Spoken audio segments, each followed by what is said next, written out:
Of course, we can assume na yung mga una kong breakthrough data compression algorithms, which I sent via emails in compressive files or attached files, sa mga pinadalang ko NASA scientists and Microsofters and Googlers, most probably mga na-improve na nila yun on their own dahil it's their work, they're scientists, they always, it's their job to, ang bibilis nila mag-improve ng algorithms.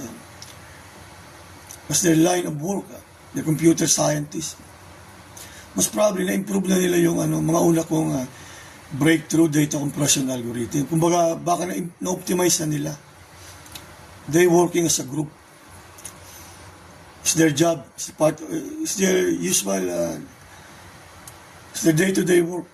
Kaya ang bilis nilang mag-improve ng nakita nila data compression algorithm from me via those C-source codes which I sent and even binary XC files. Pero ako, tuloy-tuloy rin ako sa pag-upgrade, pag-develop, pag-improve ng mga discovered and invented data compression algorithms ko na yun. My former, very first data compression algorithms breakthroughs.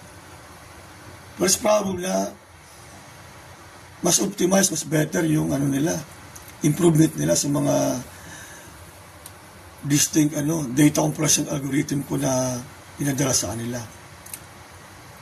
Kasi sila yung mga tunay na genius working in Microsoft and Google, IBM, Intel. Pero ako tuloy-tuloy ako sa pag-develop and think of other new breakthrough data compression algorithms based on those former breakthrough compression algorithms na pinadala ko through emails. So, gano'n din sila. We can say na gano'n din sila. Logically, we can deduce na gano'n din sila. Meron mga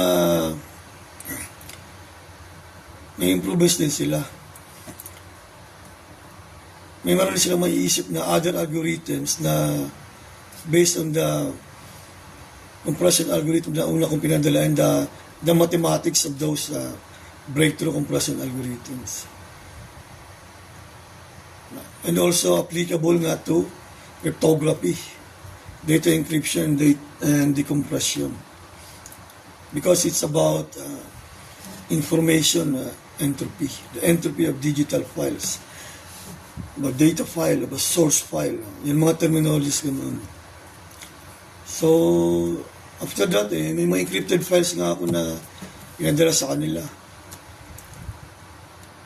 Sa mga recipients na, email recipients na pinadalan ko. And also eBay. And as I said, I also emailed the PSIP development team. And naalala ko na naman kahapon, I think I also emailed AVG Free Antivirus Team. Maybe also Avast. And then, hard disk companies. I think I also emailed data storage companies, hard disk companies, Seagate and Western Digital, Samsung. Maybe, if I recall correctly, I emailed first Western Digital and then Seagate. I was looking for Maxtor, maybe in-email ko rin, meron pala ito. Email first Western Digital and then Seagate or Seagate. In-email ko. Meron akong mga in-email na hard disk companies. And then other groups, Filipino groups. And then yun nga, baka ako sa Internet Archive, nag-upload ako. And then, dinelete ko rin. Or, baka nandyan pa, hindi ko na-delete. Forgot my password sa Internet Archive.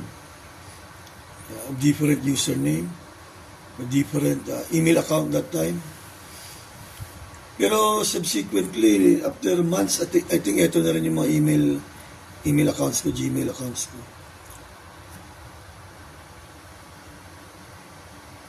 mag-email na ako, mag-email na ako actively, and tuloy-tuloy na sa pag-email.